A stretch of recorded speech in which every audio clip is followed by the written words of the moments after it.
Ça y est, on est en direct.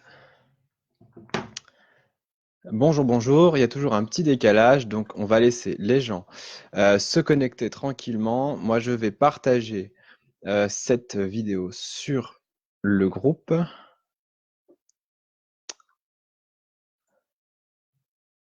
Bonjour à ceux qui sont connectés.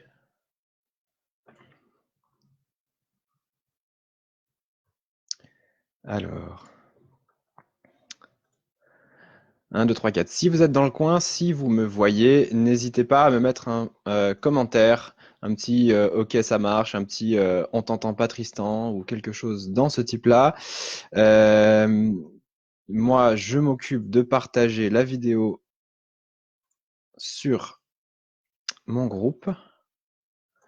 Tac. Et après, eh ben, on va pouvoir commencer. Alors,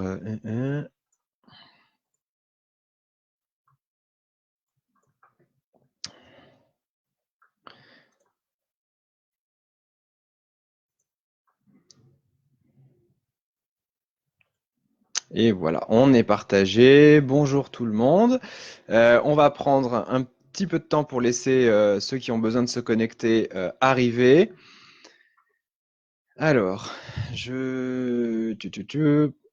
si vous m'entendez, si vous me voyez, si tout va bien, est-ce que vous pouvez mettre un petit commentaire ou un petit pouce ou quelque chose pour me dire que vous entendez bien le sujet de cet atelier. Ce soir, on va parler de comment financer vos projets animaliers. Donc, si vous avez des projets de ferme pédagogique, d'installation, de création d'un lieu qui met en relation l'homme et l'animal, ou plus généralement l'homme et la nature, eh bien, on va parler de comment est-ce que vous pouvez financer ce projet, même si vous n'avez pas un rond, si vous n'avez pas les fonds vous-même, eh bien, on va travailler sur ce sujet-là. Je vois qu'il y a plusieurs personnes. Allez-y, ne soyez pas timide. Si vous êtes dans le coin, mettez un petit coucou. Ok, Houston, Lucille, super. Bienvenue. Gabriel, Claire, tout va bien. Bon, eh ben super.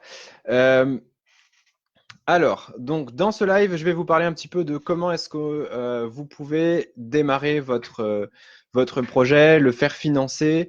Donc, je l'ai dit à l'instant, si vous avez un projet de ferme pédagogique, un projet d'installation qui met en relation l'homme et l'animal, on va parler un petit peu de tout ça. Je sais que vos projets sont tous différents, c'est normal et c'est même très bien. N'hésitez pas d'ailleurs en commentaire à me dire, eh bien, quel est votre projet pour que je puisse adapter un peu ce que je vais vous dire, eh bien, à votre histoire, que je ne parle pas pour rien dire.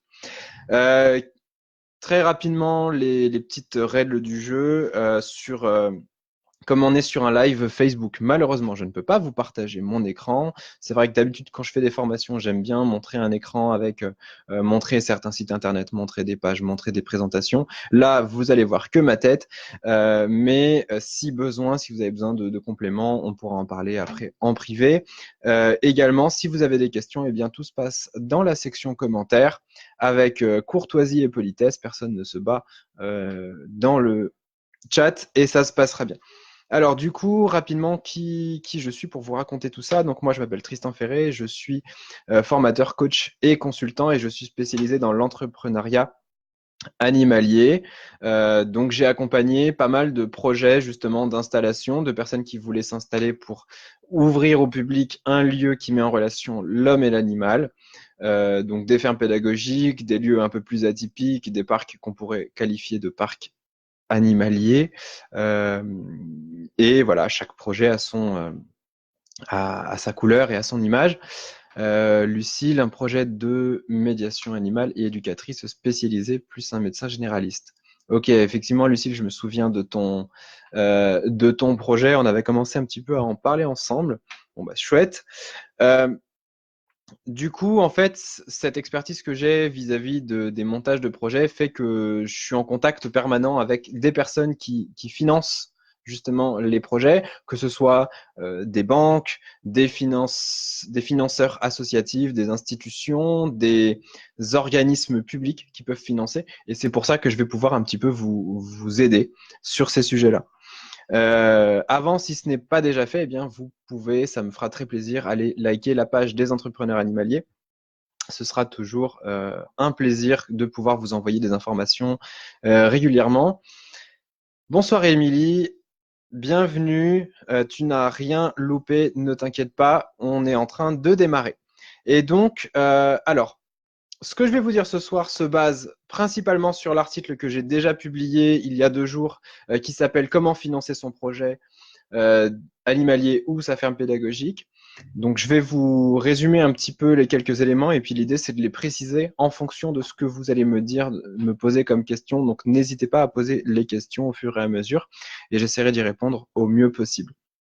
On va y aller en fait en 2 ou 3 étapes pour trouver des financements pour votre projet animalier. La première étape, c'est de faire le point sur vous, sur votre projet et sur votre capacité à gérer le projet.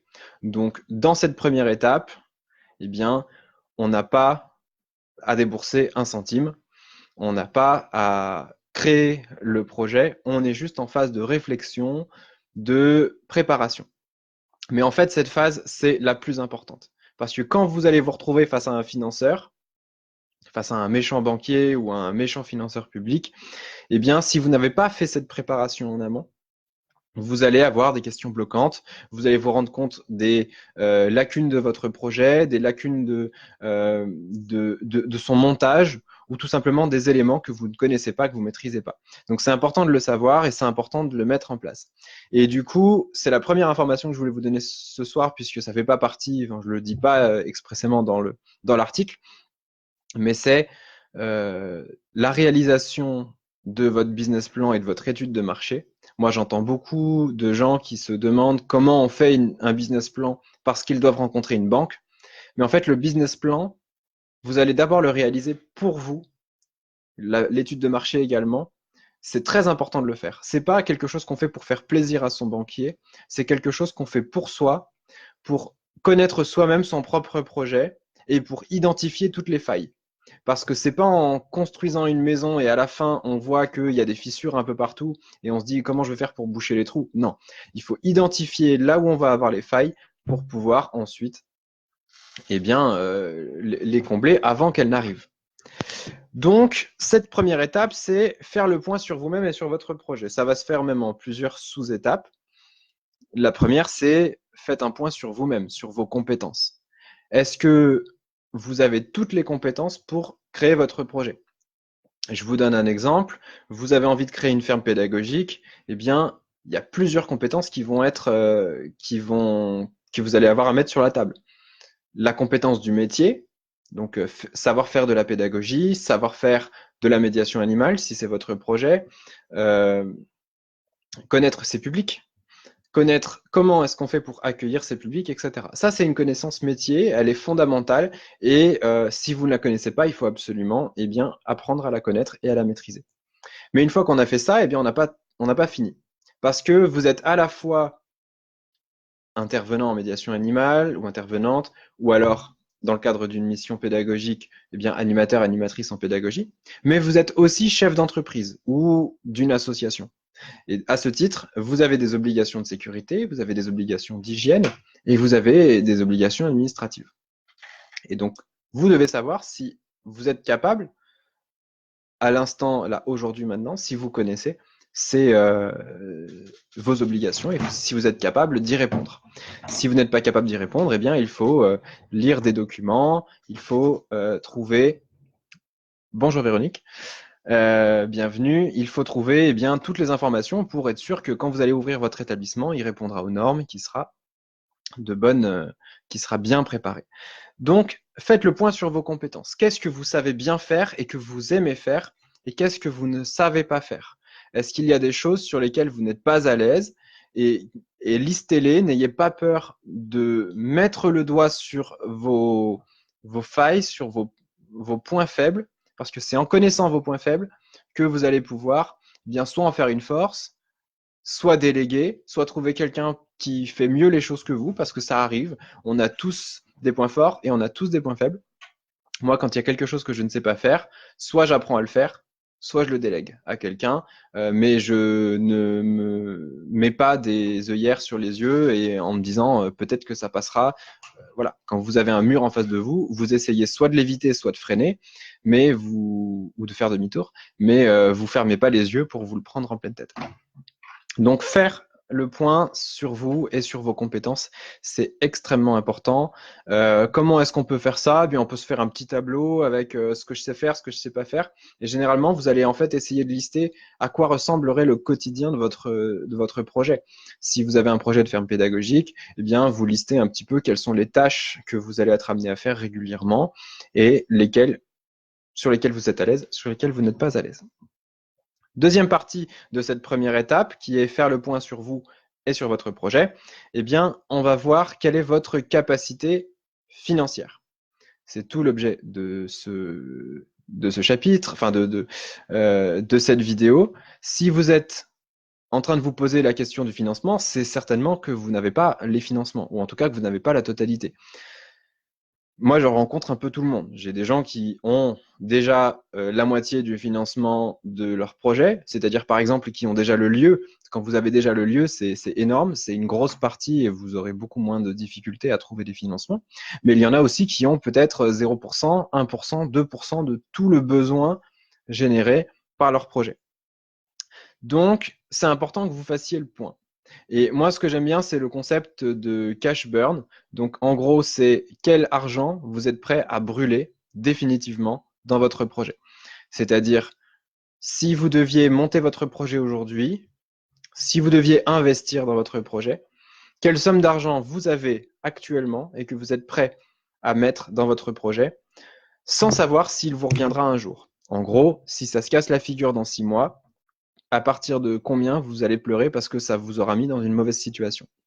Si vous vous dites que eh bien, vous avez, je ne sais pas moi, 1000, 2000 euros d'économie et que vous pouvez vivre sans ces 2000 euros, eh bien c'est ça votre cash burn. C'est ça votre capacité d'autofinancement, une capacité qui ne vous met pas en danger.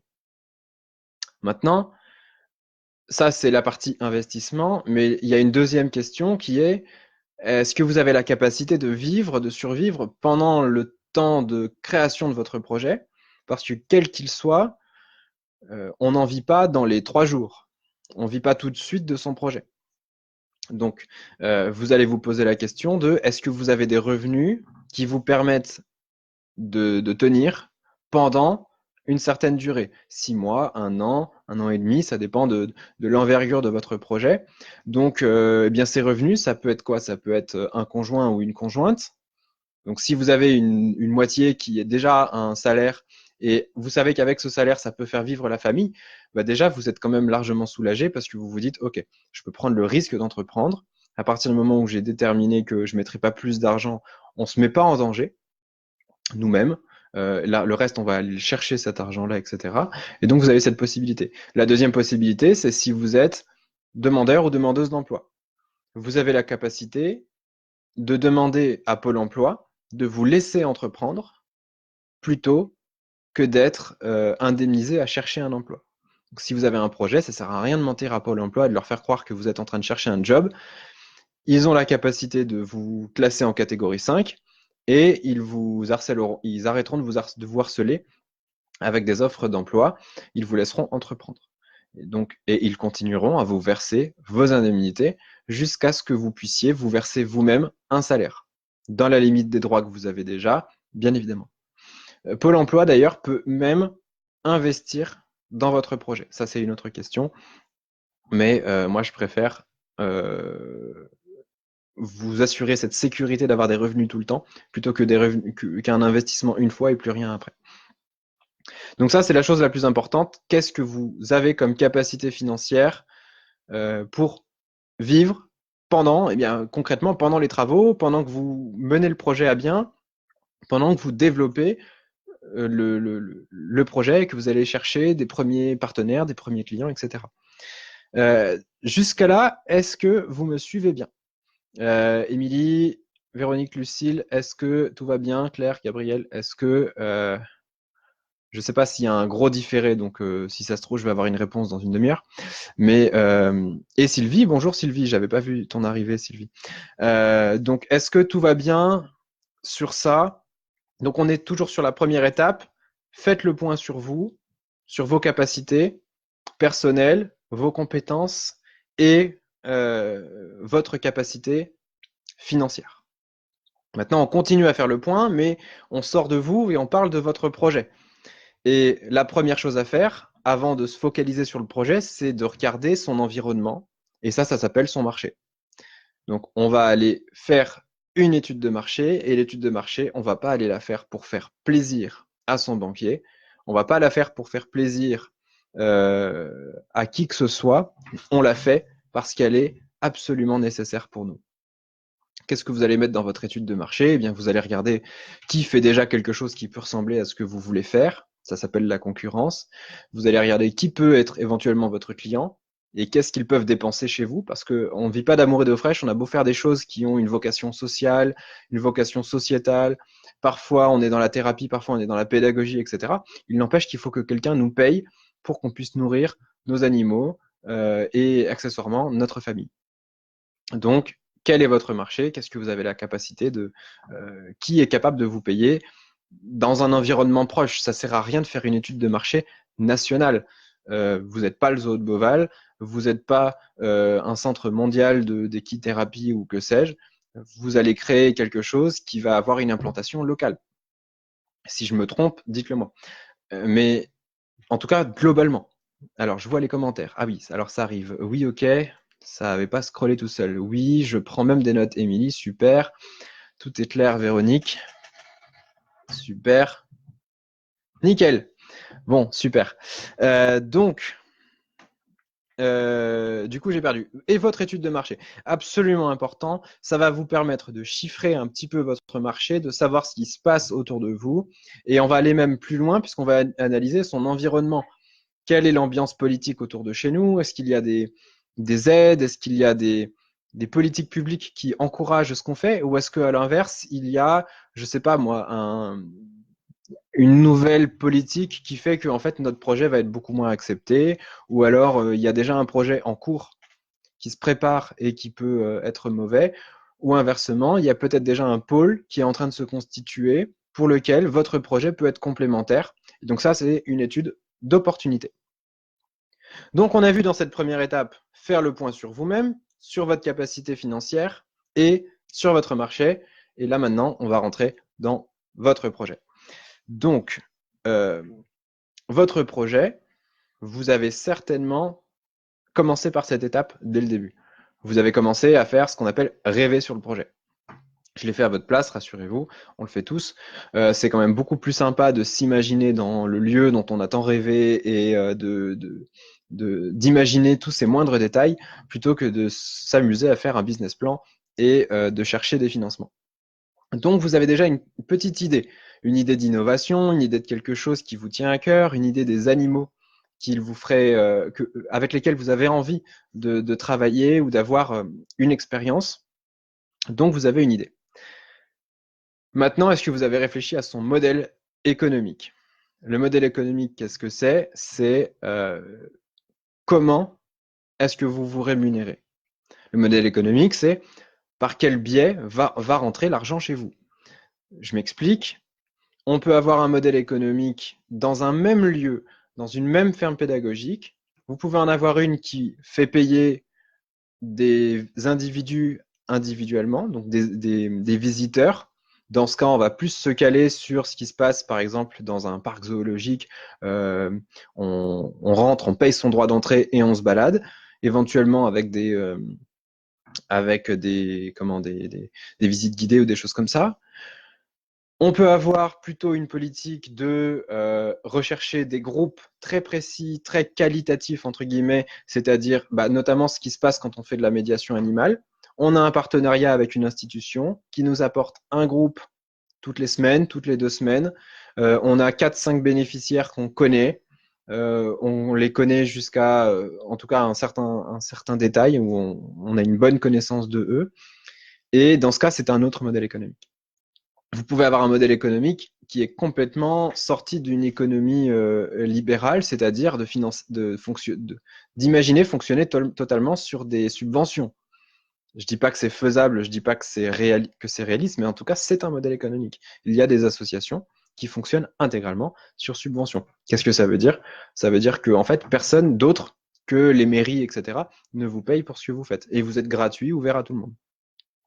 Le modèle économique, c'est donc comment est-ce que vous allez faire pour vous rémunérer? C'est pas forcément une réponse, ça peut être plein de réponses. Il y a des fermes pédagogiques qui ouvrent à tous les publics le week-end, qui la semaine accueillent des classes et des groupes en médiation animale, et qui de temps en temps font de la privatisation pour des groupes d'entreprises où elles leur laissent libre toute la ferme pour des séminaires d'entreprise ou des choses comme ça. Vous voyez, là, on a 3 modèles économiques. Donc ça ne vous empêche pas d'en avoir plusieurs.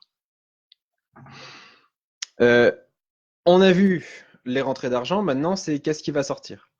Quelle est votre structure de coût? Si vous faites de la médiation animale avec juste une voiture et un chien, c'est évident que votre structure de coût, elle n'a rien à voir avec une ferme pédagogique où vous devez payer le crédit de la ferme ou son loyer, l'électricité, la nourriture de 15 chèvres, 3 moutons et 3 chevaux. Vous voyez que c'est pas la même chose.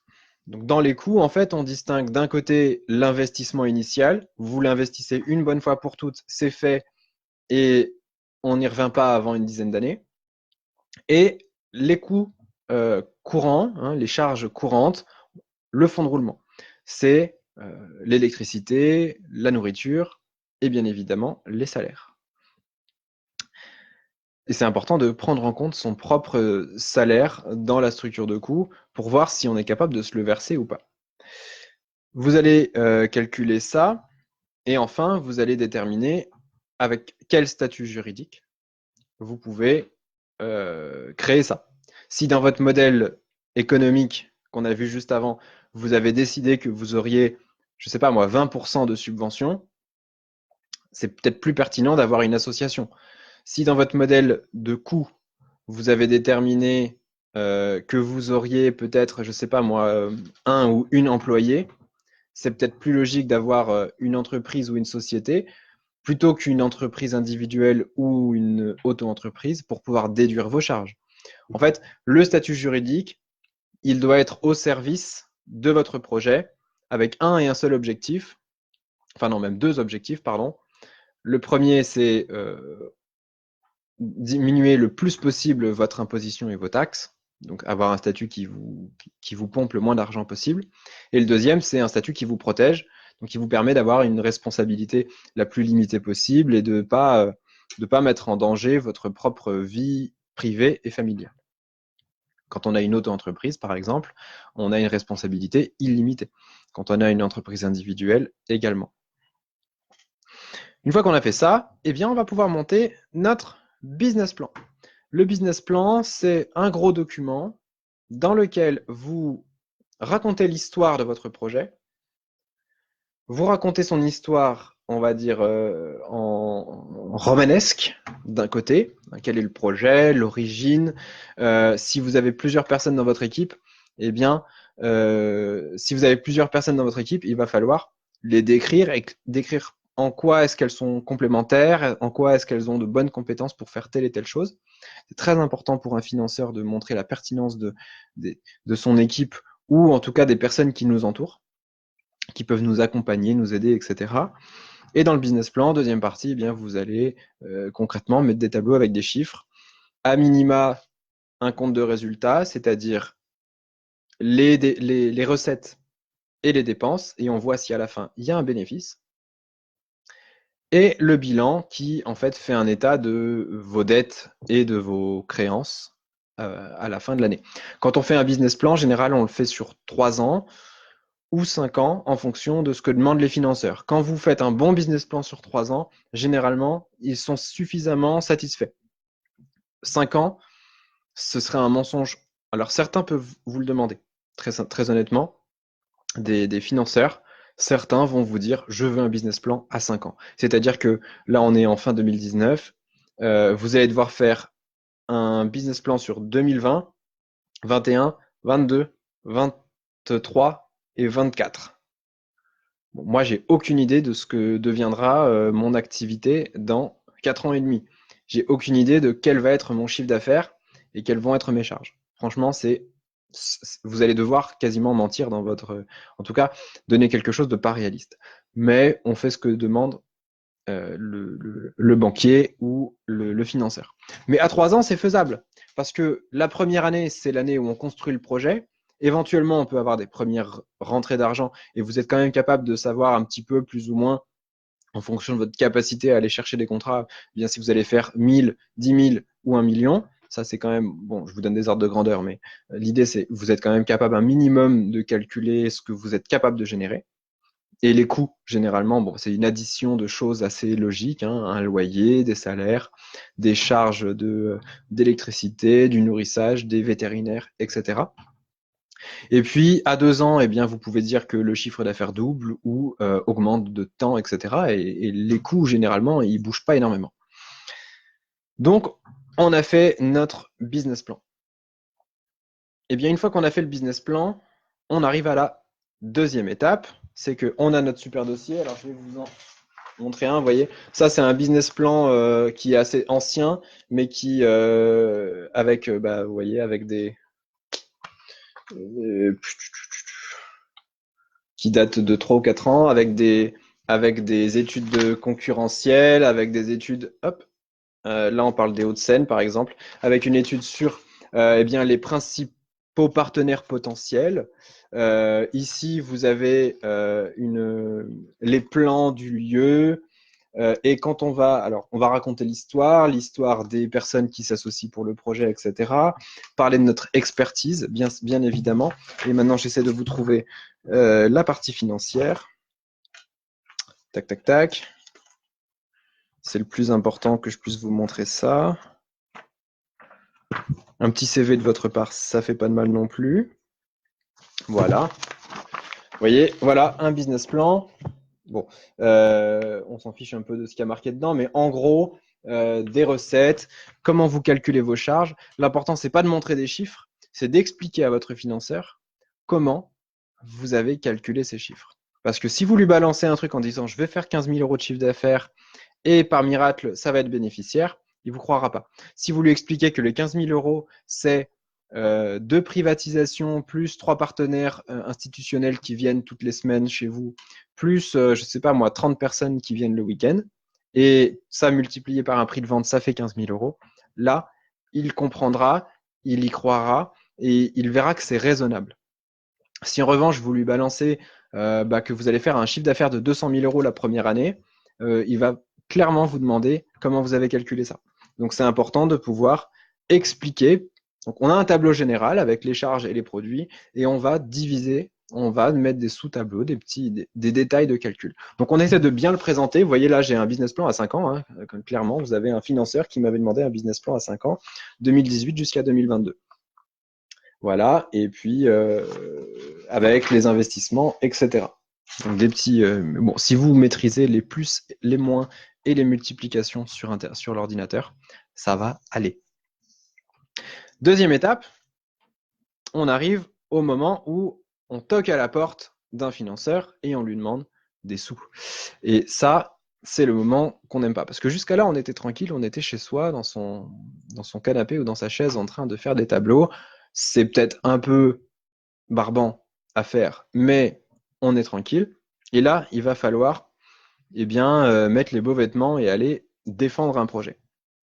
Alors, dans l'article que j'ai écrit, que vous avez dans la description de cet atelier, vous avez tous les types de financeurs que vous pouvez contacter, alors de mémoire. Donc, je vous en avais donné plusieurs. Évidemment, la première chose qu'on va chercher, c'est les subventions, parce que les subventions, c'est gratuit. C'est-à-dire qu'on monte un dossier, on prend un peu de temps à monter un dossier, certes, mais quand on nous donne 20 000 euros de subvention, c'est pas quelque chose qu'on va rendre à quelqu'un. Et on a aucune contrepartie, à part éventuellement des contreparties des rapports de gestion. Mais quand quelqu'un vous donne une subvention, il n'attend pas autre chose de votre part, à part d'en faire bon usage. Quand vous avez un investisseur, il attend quand même quelque chose. Soit que vous lui renvoyez son argent un jour ou un autre, ça s'appelle un crédit, un emprunt, avec des intérêts, ou alors il attend dans le cas d'un investisseur associé, actionnaire, ça marche uniquement pour les sociétés, bien évidemment. Eh bien, lui, il attend d'avoir des parts de votre entreprise, donc que vous lâchiez une partie de votre pouvoir et que vous lui donniez des bénéfices, une partie de vos bénéfices tous les ans. Donc, vous voyez que là, il y a des contreparties. C'est pas forcément négatif. Si vous avez un projet qui est clairement dans une optique commerciale, c'est-à-dire dont le but à la fin, c'est de générer un bénéfice, pourquoi pas avoir des investisseurs qui restent minoritaires, mais qui vont vous aider à financer vos 3 premières années, parce que vous savez que les 3 premières années, vous allez galérer un petit peu, vous allez avoir un peu de mal, etc. Eh bien, c'est pas un problème à partir du moment où ce ne sont pas des gens qui vont être majoritaires et qui pourront vous bloquer dans votre activité. Si votre projet est plutôt associatif, vous ne pouvez pas avoir des actionnaires qui prennent des parts, mais vous pouvez avoir notamment des institutions publiques qui vont vous proposer un contrat d'apport, vont en fait investir temporairement dans votre projet. Généralement, il n'y a pas de taux, mais ils vont avoir un droit de reprise, soit qu'ils vont lever automatiquement, c'est-à-dire qu'en gros, c'est comme un crédit, sauf que ça ne porte pas son nom, soit qu'ils vont lever uniquement s'ils estiment que vous utilisez mal l'argent. Ça, c'est possible également. Donc, je vous ai mis dans l'article plein d'institutions, mais il y en a une qui est extrêmement intéressante que vous pouvez contacter si vous avez un projet à financer. C'est France Active. Vous en avez dans chaque région, et alors ils ont des noms différents dans chaque région. Donc, il faut chercher sur le site de France Active et voir quelle est la sous-division régionale. Mais ils font pas mal de financements différents. Ils peuvent vous aider à trouver des financements à titre gratuit, donc comme des subventions. Ils peuvent vous prêter de l'argent à taux zéro en investissement. Et ils peuvent vous prêter, et ça c'est le plus important, de l'argent en fonds de roulement. Qu'est-ce que ça veut dire de l'argent en fonds de roulement? Ce sont en fait, vous savez, quand vous avez un projet, vous avez les investissements et vous avez les charges habituelles.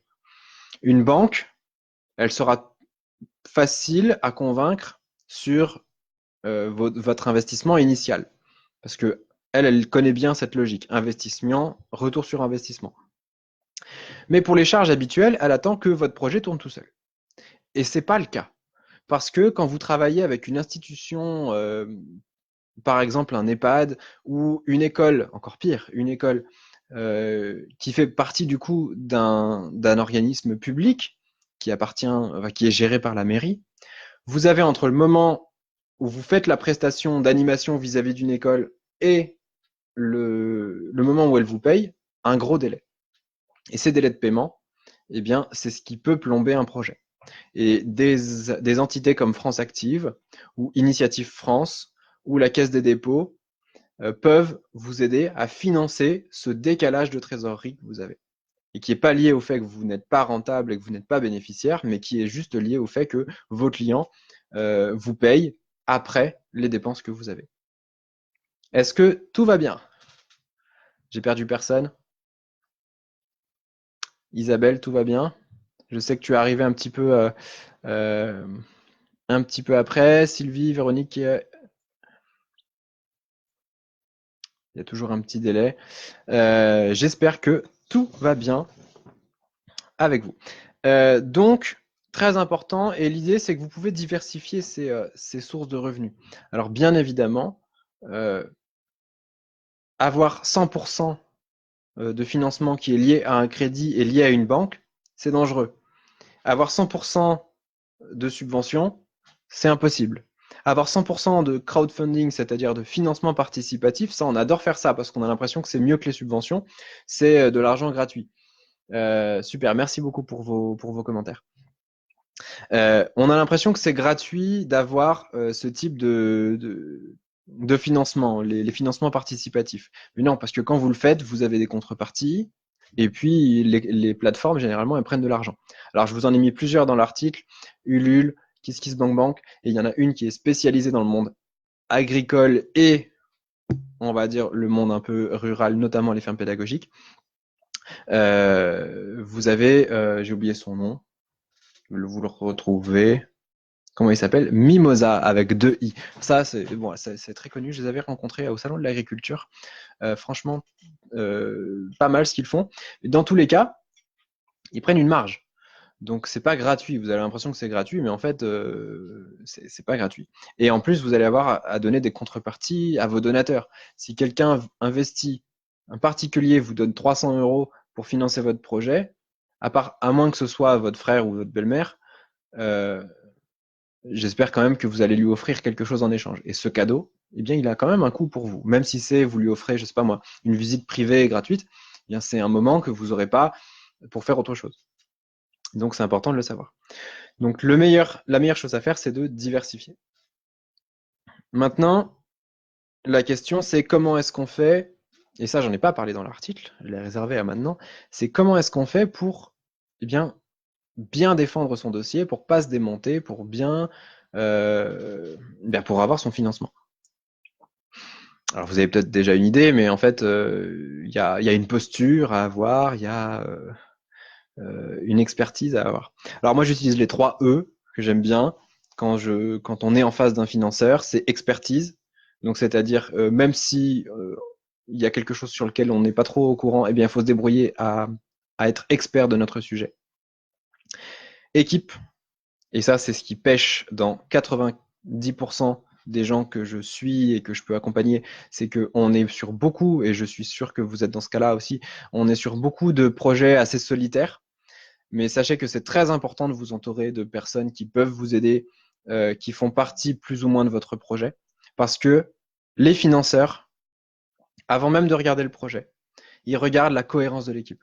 Pourquoi? Parce que ce qui fait capoter un projet, ce qui fait que le projet ne fonctionne pas, c'est une équipe qui ne fonctionne pas. Donc quelqu'un qui est tout seul, ça peut très bien marcher, mais il lui faut des éléments de motivation. Il lui faut quelque chose qui, dans les coups durs, quelqu'un, pardon, qui, dans les coups durs, va le remotiver. Donc, quand on est deux dans une équipe, c'est quand même beaucoup plus pratique. Quand on est deux ou plusieurs, c'est quand même beaucoup plus pratique parce que on n'est pas trois à faire une dépression en même temps. Entreprendre, c'est pas toujours rose, c'est pas toujours facile. On a des moments, on a des coups durs. Et vous avez besoin de pouvoir vous prémunir contre ça. Et le fait de prouver que vous avez des gens autour de vous qui ne sont pas forcément vos associés, qui ne sont pas forcément des gens qui vont être tous les jours à travailler avec vous, mais qui sont vos mentors, vos compagnons, qui sont même des concurrents, des concurrents, des personnes qui font la même chose que vous, mais un peu plus loin, mais qui vont vous donner des conseils, qui vont vous aider, etc. Eh bien, il faut les ajouter dans votre business plan pour dire, je ne suis pas seul, regardez, mon projet, il est solide, et j'ai des gens derrière moi pour m'accompagner. Donc ça, c'est très important, d'autant plus que si vous allez défendre votre dossier tout seul ou toute seule, la personne va se dire, bon, ok, il est venu tout seul, elle est venue toute seule, est-ce qu'elle a des gens avec elle? Donc, vous devez montrer une équipe. Expertise, équipe, et le troisième, c'est énergie, enthousiasme. Ça m'est déjà arrivé d'aller voir des financeurs et de faire la gueule. Eh bien, on n'a pas de financement. Et on arrive vis-à-vis du financeur, on est confiant, on est enthousiaste, on est même empathique. C'est-à-dire qu'on est capable de laisser parler un peu le banquier de temps en temps, ou le financeur, et de comprendre ce qu'il cherche à obtenir, ce qu'il cherche à savoir comme information. Parce que parler, ce que je suis en train de faire là maintenant, c'est bien, mais de temps en temps, il faut essayer de déceler ce que veut comprendre votre banquier. Lui, il a certaines problématiques. Et alors, je le retrouve également, j'ai le même problème avec les financeurs de Pôle emploi, par exemple, qui financent une partie de mes stagiaires, qui ont leur propre vécu, leurs propres expériences. Chaque personne qui a un métier est aussi un être humain qui a ses connaissances et ses lacunes.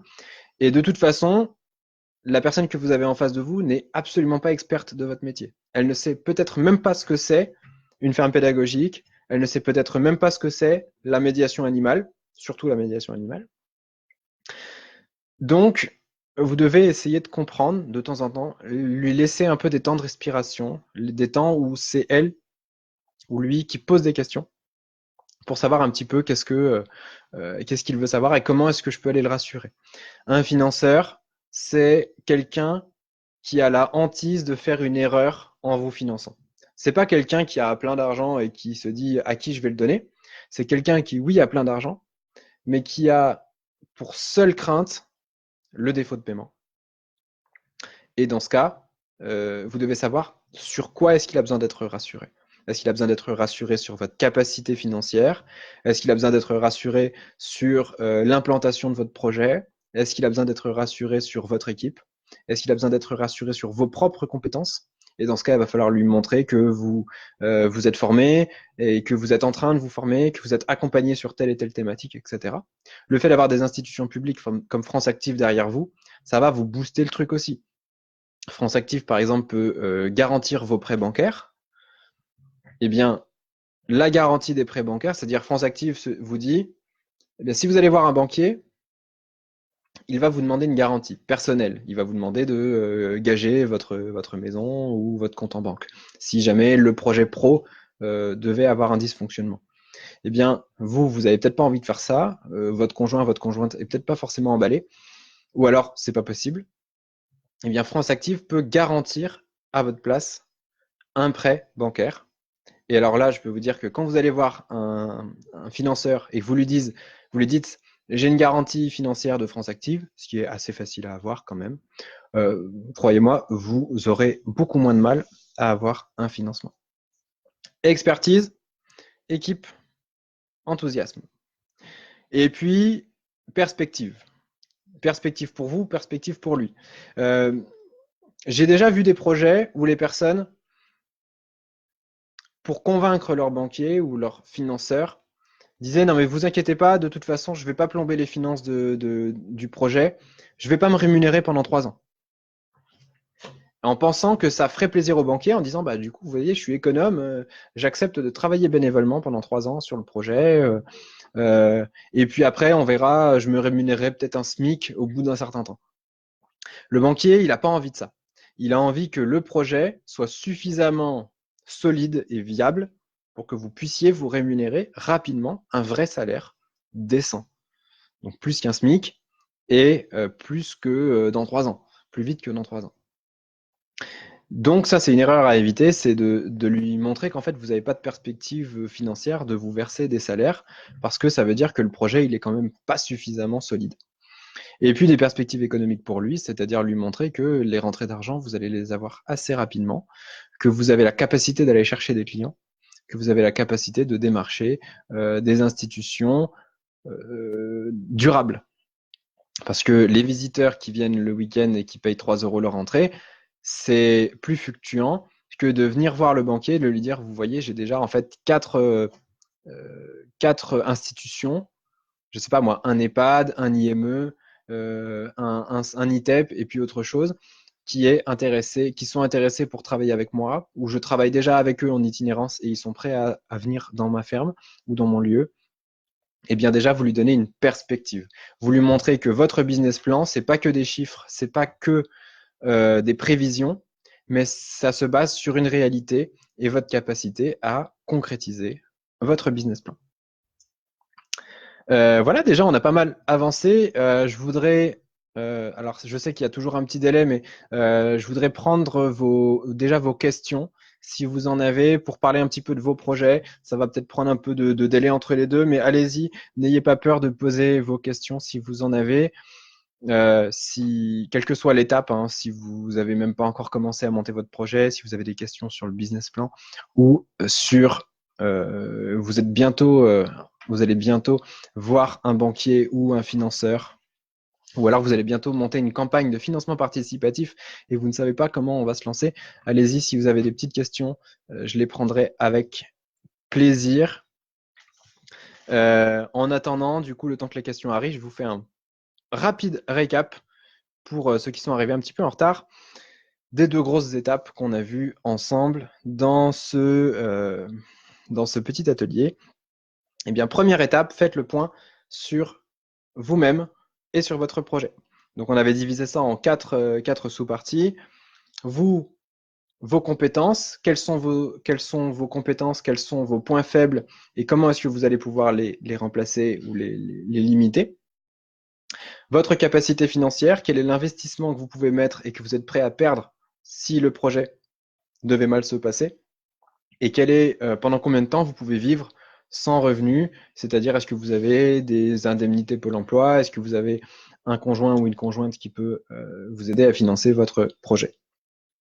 Troisième étape, troisième partie de cette première étape, votre étude de marché. Regardez quelle est votre concurrence, quelle est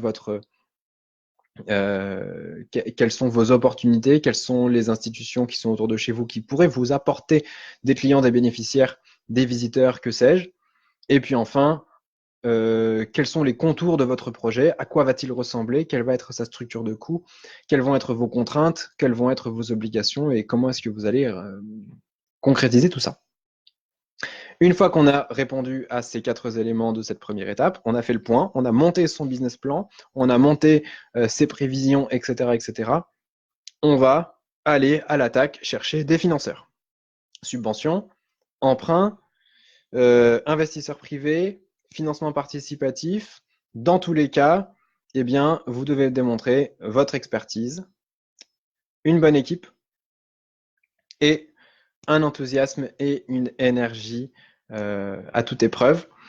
Tout ça en montrant aux financeurs ou à la personne qui va vous donner ou vous prêter de l'argent, eh bien, que vous avez des perspectives d'évolution en termes d'emploi, de votre propre emploi ou même d'autres emplois, et en termes de perspectives économiques, que vous êtes capable d'être dynamique et que vous n'êtes pas un projet qui va stagner ou qui sera toujours un peu branlant et qui aura du mal. Je vois qu'il n'y a pas de questions pour le moment. Apparemment, vous avez tout compris et vous êtes... c'est que je suis parfait. Alors, si vous n'avez pas de questions, c'est que tout va bien. Mais j'en doute. Alors, n'hésitez pas. Si vous avez des questions, c'est le moment. Je suis à vous. Dans tous les cas, moi, j'ai la possibilité, si vous le souhaitez, d'étudier avec vous votre projet. Donc, pour tous ceux qui sont là, moi, je vous offre, si vous le voulez, 30 minutes d'entretien téléphonique en privé avec moi. On va étudier la faisabilité de votre projet et on va étudier quels sont les moyens pour que je puisse vous accompagner tout au long de votre projet. Donc pour monter, eh bien, pour monter votre projet de manière, pour monter la partie technique, pour monter le projet économique et comment le défendre. Et bien sûr, on verra ensuite la suite. Donc moi, je peux vous accompagner sur ça, un entretien de 30 minutes. Pour le demander, eh bien, vous suffit de m'envoyer un petit message sur mon profil Facebook, hein, Tristan Ferré, ou sur la page des entrepreneurs animaliers. Qui diffuse actuellement cette vidéo. Donc on va étudier ensemble pendant ces 30 petites ou grosses minutes, eh bien, la faisabilité de votre projet. On va échanger sur votre projet et je vais voir dans quelle mesure moi je peux vous aider, soit dans le cadre d'une des formations que je propose et qui sont toutes finançables, donc et vous avez tous et toutes des droits de financement, donc c'est pas la question que vous ayez à payer quelque chose, mais on va vous trouver des financements, ou que je vous accompagne de manière un peu plus poussée sur vos projets. Je vois qu'il n'y a pas de questions, ou alors c'est qu'elles mettent très longtemps à arriver, donc c'est que tout va bien. Lucille, Émilie, Véronique, Cindy, est-ce que tout est bon pour tout le monde?